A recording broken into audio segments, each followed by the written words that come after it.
We can build skyscrapers, fly to Mars, and create machines that think.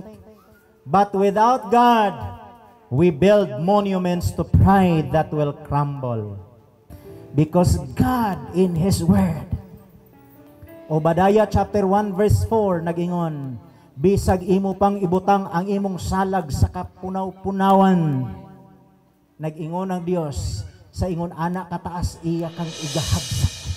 Kay nga naman ang Dios nagasupak sa mga tao nga mapahitason o nagabayaw sa mga tao nga mga mapainobsanon. We have nothing to be proud of, I will tell you. Wala tayo ikapasigarbo mga kaigsunan. Bisan pang atong ginahandong nga tigumanan kung makita ninyo diha. Kung mahimo mana og maakumplisar mana, we will not give glory to ourselves, but we will give glory and honor to the Lord. Kay kung kining atong ginahimo, magdala man lang nagkadunggana nato, may pagdili na lang mga igsoon. Kay ang Dios dili mahimuot sa atong kinabuhi. Atong himuon mga igsoon nga atong paglambo, mutakdo sa pagka-Dios nun. Og ang atong pagkamanggialamon, mangin giniyahan kita sa Espiritu sa Dios.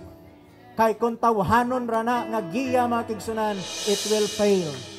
Pero kung ang Espiritu sa Dios gani mo giya kanimo, I will tell you, you will rise up above the challenge because God is constantly watching over you.